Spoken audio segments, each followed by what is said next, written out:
All right. Thank you so much for joining me again. I know it's afternoon there and it's morning for me here, and I want to appreciate you for the feedback from yesterday. It's an awesome honor to join you and to learn as much as possible on this journey of improvement, innovation, and transformation. So I want to appreciate everyone for listening and for so that we can go on this journey together. Our joy ultimately from Inspiration NG is that we build leaders across different sectors who are able to innovate. Because we live in the digital age, then innovate digitally and innovate in such a way that people's life would really be impacted. So I want to also appreciate Mr. Lawrence from Inspiration NG for this awesome privilege. I wouldn't take it for granted at any point. So let's kick into the discussion. Digital innovation and change process. I love the word digital transformation. That would have been that's like a word that would have captured everything I have on the screen. I love lean agile transformational leadership.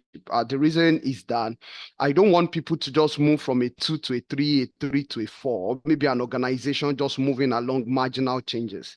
I want people to be able to leap and move from like a 2 to a 20, a 20 to a 200, a 200 to a 2000. That's actually the best way to change, to transform things.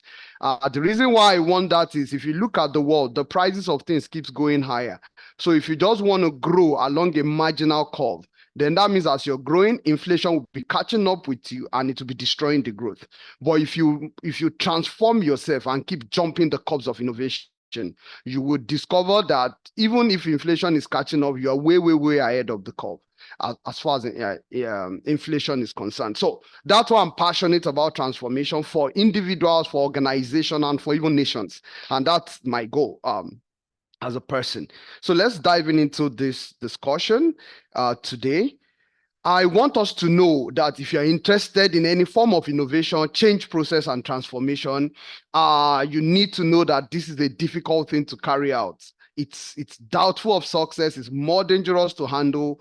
At any point where you try to initiate a new order of things, you must consider it that it is difficult to carry out. So I'm not trying to explain to you something that is simple. I am trying to talk us into something that is crucial for us to do. It is necessary, but it's also a dangerous pathway. It's a pathway that will generate tension between you and your friends, between you and your co-workers, your colleagues. But because by the time you bring on a new idea, there will be the natural human resistance to change. There will be the natural process resistance to change. There will be the natural customer resistance to change. There will be the natural structure-based resistance to change, which you would have to find a way around as you go through the process of digital innovation. So, and that's a statement by Niccolo Machiavelli. We'll be running through those 5 points. I will do an overview of digital innovation. I will talk about digital change process. I would talk about successful digital transformation initiatives, best practices for digital innovation, and then conclusions and key takeaways. I'll wrap it up that way. I want us to know that the digital landscape is dynamic and rapidly evolving environment. We've had in recent time disruptive technologies such as artificial intelligence. And if I want to break that down the more, I will turn it to intelligent assistants and intelligent assistance.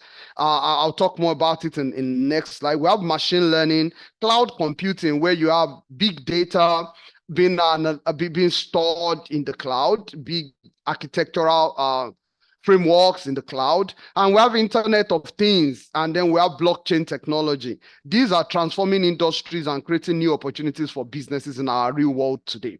So when we talk about digital transformation, we are real way deep into that. This man wrote this book many years ago. His name is Thomas L. Friedman. He's a 3 times Pulitzer Prize Award winner. He's a journalist par excellence. He wrote The World is Flat. And he told us that had I been more sincere, I would have said the world is flattening many years ago, because what he even thought was flat then is now so flat. So the world, according to him now, is fast, is fused, it's so fused like interconnected to one another. The countries are now integrated together. Look at what is happening between Dallas and Lusaka this morning. This is part of an example of the world being fused together. The world is flat, is fused, is hyper connected in its view. So look, we are so hyper connected that you can hear me live just the same second I'm speaking right from here. So it speaks to the fact that digital innovation has really integrated the whole world. It has changed the dynamics of globalization. In those days, for you to talk about globalization in terms of trade, people have to move their body from Nigeria to Saudi Arabia, from maybe Zambia to India, from South Africa to Dubai, before the world can execute trade. But as we stand today, I can execute every trade on my phone. It will be delivered to my house. All I need to do is make payment on my phone, on my laptop.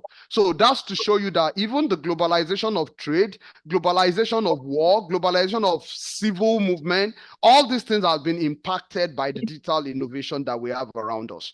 So the world is really flat, is fast, is fused together, it's hyper connected. We have moved from dependent nations to interdependent nations.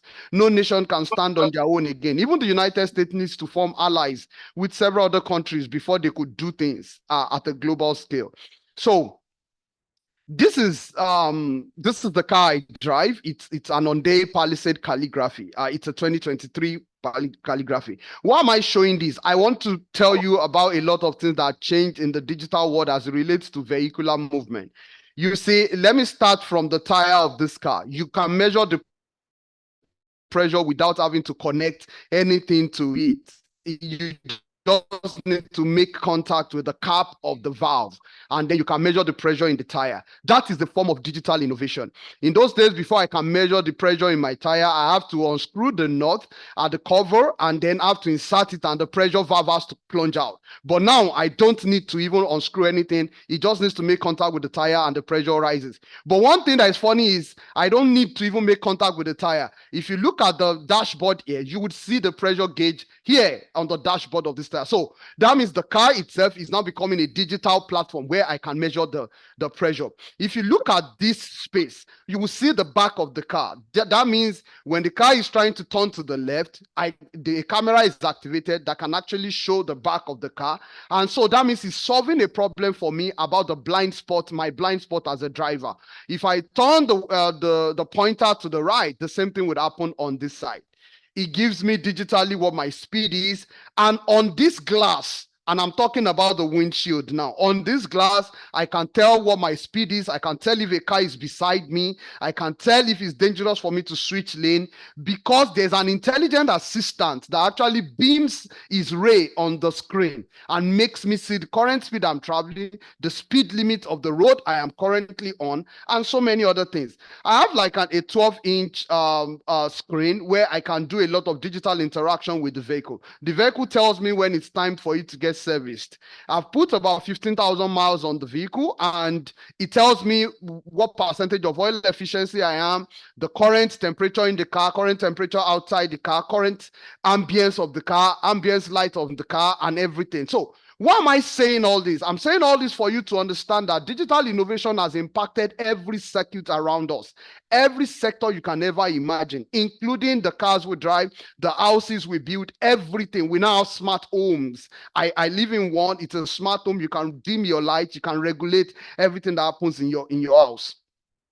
So what is this digital innovation or transformation? You see, when we talk about it, it's talking about a significant organizational change or changes around you that is driven by technology. Digital innovation refers to the process of leveraging digital technologies, strategies, and approaches to create new or improved products, services, processes, or business model. So you can integrate this with what we discussed yesterday. And you can see, I love the way the organizers put the topics, because it shows a flow. And now we're talking about leveraging digital tools to drive transformative change, and more importantly, to generate value for businesses. Yesterday, I told you that innovation is about commercialization to scale, so that you can leverage the value you're getting from creativity to be able to scale it up and commercialize it, so that you can get socioeconomic gains, as it were.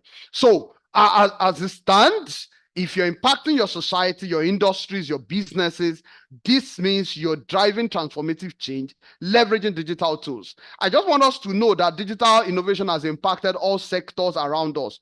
In fact, it is now a common statement in the management thinking world that every company now is a digital company doing something. So I will give you an example. If you are an hospital now, you are now a digital technology company providing healthcare to your patients. If you are a church now, you are now a digital platform providing spiritual services to your member. It is not the other way around before, where a church is a place where you provide spiritual service, or an hospital is a place where you provide healthcare. Everywhere now is now a digital platform first that is now providing services to their clients, customers, or members. That is the way the world has turned around. Look at the world of finance. Look at the world of agriculture. We have precision agriculture, where everything is precise, organized, the laying of eggs, the gathering of the eggs, the putting of the eggs into cartons and crates, and everything had been so digitalized and everything seems so seamless. So politics, governance has been impacted. Even elections are being altered, manipulated, leveraging digital platforms. People study human behavior online. There's the analytics that actually gathers electorate behavior. They analyze the data over years, and this determines who possibly would win the next election. The film industry is not behind. Healthcare, education, and so on is being impacted. One thing I need us to know is that the world is now changing at a rate with the basic systems, structure, and culture which we have built over the past century cannot keep up with. So that means the world needs us to rethink. It needs us to rethink at a personal level, at an organizational level, and at a societal level, our culture. It needs us to rethink and move whatever we do to a digital culture, to a fully digital culture. I would like us to know that there are some key drivers that is pushing this digital innovation and transformation agenda. The first one is the fact that business models are changing. Hence, we need better business model transformation. If I want to pay an airline industry now, I don't have to get to the counter in the airport to make payment. All I need to do is go on my phone, go on booking.com, book the flight, make the payment, print the receipt. I can check in hours before, maybe 24 hours before I'm at the airport. I check in, I get there, I pay for my luggage. I can pay for my luggage online and everything. I just get there, pick up my ticket, and go right away, pass the security into the aircraft, and then we are airborne. That's how things are changed in business, in transformation. But in those days, you would have to find your way to the airport or have a friend at the airport that you call and find a way to get money across to, and they help you make payments. So it was a cumbersome process. Number two is that people have to optimize their processes and streamline things. Now, in those days when we had to deal with cash, people had to maybe dart away with cash. A lot of things had happened. But now, because we all pay digitally, the money flows straight into the account of the company. Customer centricity and value creation. You see, we now live in a generation where the customer is demanding for something to make their life faster, cheaper, easier. Like I said yesterday, more empowering, more encouraging, more enlightening, more easy. People want things to be done better for them now. So because customers are now demanding for a better way to make things happen, now I don't know if you've heard about it, for diabetes management, people don't need to do needle prick again. There are now wristwatches that tell them their blood sugar. There are now patches that they have on their hands that can give readings for over 2 weeks of what their blood sugar is per minute. So it means that we're living in a world where digitalization are taking over everything, and customers now enjoy better value for the money that they're parting with. You see, the world itself has also been set up to drive technological adoption and economic growth. You see nations who are stronger at war is because they are stronger digitally. They can scan an area and use a laser guided missile to destroy a specific thing within a certain circumference. And that is the exact thing that will be destroyed because because it will be laser guided. So the world now has a drive for technological adoption and then economic growth because it's driving globalization. Now, another thing we need to know that is driving digital innovation is we all need to collaborate in our ecosystem. As it is now, I'm talking to you now.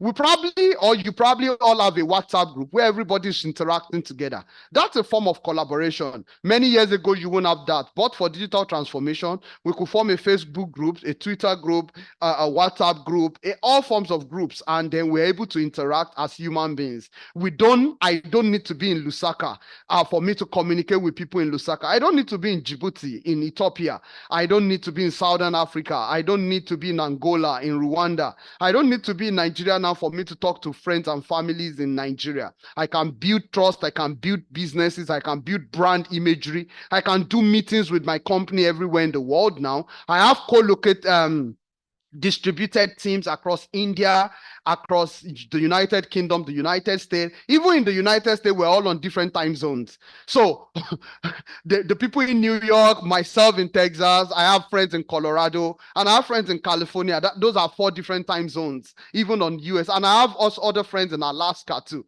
So if you look at all those, you would understand why we need continuous collaboration on a digital platform. And this is one of the pressure that made Zoom, StreamYard, Teams, Microsoft Teams, and all these Google Meet, all these ones spring up, and they have now been fantastic platforms that have been driven by digital innovation. And then ultimately, the drive for agile and experimental culture. Now, because of the VUCA times where we live in volatile, uncertain, complex, and ambiguous time. People have now made up their minds to become more experimental in nature. People now test ideas, test proof of concept, both technologically, at people level, at process level, in business environment level, just to ensure that they're able to innovate continuously. I define transformation as a complete change in the quality of outcomes and standards of living of an individual and a people. This happens through well-defined processes, which causes positive transitions and quantum leaps in the following. Now, why did I bring about this definition of transformation? Because I want you to understand that when you innovate rapidly enough, what you will ultimately do is transform. So the way innovation works is if you innovate consistently, and that's why there's the term consistency in innovation. When you continuously learn, continuously improve, you will innovate. When you continuously innovate, you will disrupt your system and transform the system. Now, when you transform the system, one important factor is the maturity of your mind. The second thing is that you improve the capability of what you can do, what you can achieve, the resources you can get. Then you would increase your socioeconomic value in your environment. And very soon you'll become unique. Why do we mention Google? Why do we mention Microsoft? Why do we mention Apple? It's because they became unique in their environment, even though they are all in IT. But as though they are all in IT, every one of them has his own uniqueness. That is the advantage of continuously innovating and transforming your environment. And then ultimately, noble impact in which they will make on their social systems, either directly or indirectly. As it is now, I'm talking to you via Zoom, but I'm using an Apple computer. On the Apple computer, I joined this on a Google, via a Google tab, and the link was sent to me. So what I'm telling you is like there's compatibility across various companies that made this possible today. So I love to delineate the difference between change and transformation. So my focus is on number 4 and number 5. To change something to change is to do something in a different way within an existing culture or system, with the goal of yielding results based on maybe new behaviors, tools, and processes. But the difference between change and transformation, so I want you to pursue transformation, not change. That's what I'm saying. So even though as you leave this conference, leave this workshop, your goal will be to go and digitally innovate, leveraging the lessons from this lecture and several other lessons you would have to submit yourself to, or you have to collaborate with at different layers of leadership where we all are in our career, in our businesses, in our society, as the case may be. My goal for you is to transform your society, not just to change it. And if you're going to transform, it means transformation is for the people, the processes, and the system to become something different. The meaning is that you have to change your culture and your context if you want to transform. Because by the time we are introducing and reinforcing completely new mind capacity, new culture, new attitude, new expertise, new capabilities, you will generate a different performance outcome. And that is the essence of transformation. So I am a lover of improvement, innovations, and transformation. That is what I do. That's what I love to do. And my goal is always to transform the impossible in my environment. I want to hear that problem that you say is almost impossible. That is what I love to face. And that is how you can transform your society. The digital change process is such that it's driven by the people, the process, technology, and business environment. So trust me, anywhere you go and you hear about digital change process, these four subheadings are critical for any success that you want to do. Don't forget, you need the people to change. You need the process to be altered. You need the technology to change, and then you need business environment. So the first thing, let me talk about the people. You see, someone has to be the sponsor of the change. Someone must be ready to part away with huge amount of money that will drive change. I'm currently trying to change the landscape in Nigeria about how people use paper-based system to document a fund transfer and fund management. I want to move it to a digital scale. I'm currently being charged some funds, which will cost me millions of naira. So I become the sponsor automatically. I have a team of developers and QA guys. Those will be my agile project management team. We have regulatory agencies. We needed to get licensing for the platform. So I needed to get license from the ministry and from the magistrate court in the state where it's been launched. So there will be regulatory agencies. So maybe in healthcare, the regulatory agency will be Ministry of Health. Just think about different agencies or government bodies that will regulate whatever you're doing. Those are the people that will impact whatever you're doing. I have the business, that's the workforce. I have a team of people who will be my staff, the employees that will work with that platform. Maybe they will be the ones to now take that platform to the customer. Sometimes the customer too will have to use the platform, because you can imagine the customer of a bank now. They too have to use the platform to make transfer. So when we're talking about people, we have the business leaders, stakeholders, or sponsors. We have the regulatory agencies. We have the project team who will develop the platform. We have the business units, which is the workforce, and we have the customer. The second people or the part of digital change process is the process itself. Now, in many decades ago, how people develop things is using the traditional project management methodology, what we call the waterfall methodology. In waterfall, what happens is you arrange things in sequence until requirement gathering is done. You don't go to the next phase of development. But now we have what we call the agile process. The agile process now is iterative and incremental. I don't need to know all the full specification of what I want to develop. All I need to do is I have a minimum viable product. What is the first few features that I need my website to do? And because of that, once I get those minimum few features, I can go ahead immediately and start developing that. Once I'm done with that first phase, I have MVP1 deployed. People start using it. I get feedback from my customers, feedback from my regulatory agencies, feedback from the business team, that's my employee, feedback from me, the sponsor as well. All this will culminate together and we will be able to effect a change. And then we can subject the change via, so we may demo it and then, or if, in fact, we can deploy it live and use it for a while, and then all the changes we're able to gather, they become enhancement for us that would have to alter in the next cycle, which we'll call MVP2. And I hope we'll get flowing with me. So we have the people, we have the process. The next thing is that we have the technology. Now, you can imagine so many things that have been happening in our world today. I'm sure you probably heard about M-Pesa from Kenya, where pregnant women can actually use USSD code to communicate with their facility. If you're enrolled on an insurance program as a pregnant woman, you can use the USSD code to communicate. And then, in fact, you can use it to transfer money. Money can be transferred to you. Different things. I know of the Star 737 model for Guaranteed Trust Bank in Nigeria. I don't know if it applies to other African countries and several other platforms like that. But one thing I need you to know is anytime we're designing a digital change process, the first thing that comes to our mind is what hardware and software are we going to use? So when I mean hardware, I'm talking about, would it work on a mobile phone? Would it work on a computer? Would it work on other forms of gadget? Do we have to create the gadget differently? An example is a glucometer. A glucometer may not work directly with your phone. but it's a separate machine that is created. So that would be the hardware that would have to be created. But now what they're trying to do is create a smaller version of a glucometer that can be plugged into your phone, and then it serves the function, and your phone has a software that now shows the recording. I told you about different platforms for education now, where if I am currently doing a program here in the United States, and I have a learning management system called the Blackboard. I know my wife uses another learning management system called Canvas. I've used Course Plus in times past. So I'm telling you, there are different learning management system. I know about LearnDash. So all this learning management system, one funny thing they do is that they are all compatible with my phone. They are all compatible with our laptops. They are compatible with all different gadgets. So one thing is, we also talk about the architectural platform in which these things will be designed. So while we're writing the design, doing the wireframe, we have both the mobile design and we have the design for desktop. In fact, in some, because I know there's difference between Android displays and iOS display.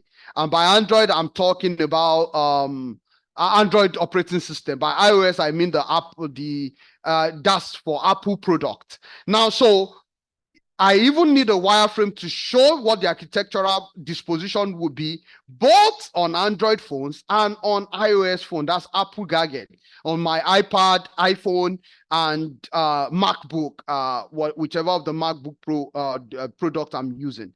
So while we're doing the development tool, we talk about the mobile team, the portal team, and then we also have the security team. We have the architectural security team that goes through and test. There is what we call the DAST and the SAS testing. They put a security pressure on the system and see if the system is going to absorb the pressure and give way, or if it will not. So ultimately, data capture, data migration, data transformation. What we don't know is that at the back end of every transaction we do, data is being captured. Data is being analyzed. That's how they study our behavior.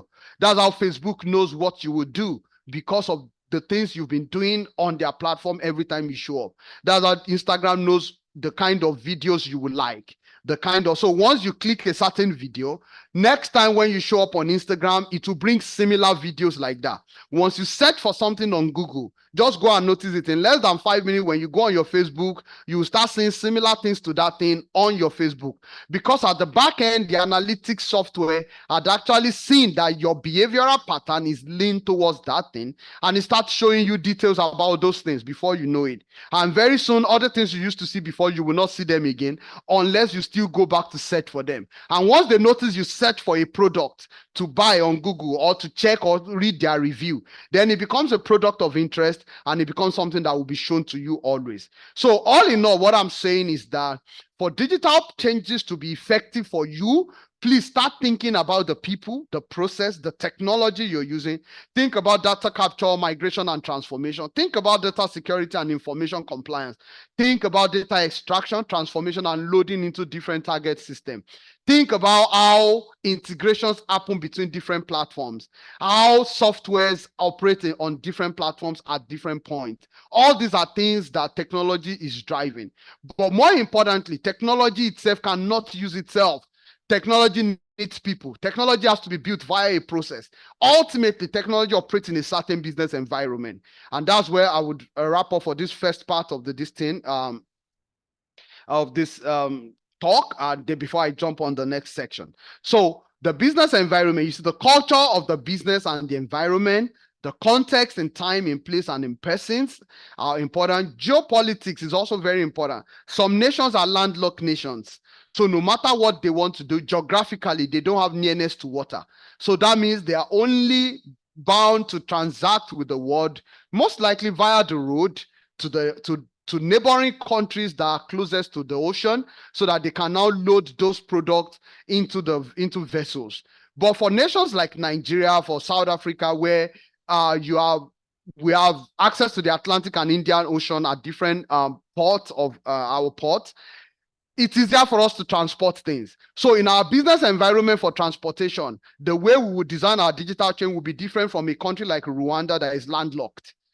That's an example. We have power issues across different nations. We have transportation issues. And when we talk about eco-politics, we talk about the wealth of the nations, the finances, and the quality of human resources in such nations. All these are crucial parts of the thinking. So if I want to develop a platform now, I need to understand what's the amount that is going to cost me to develop it and to maintain it.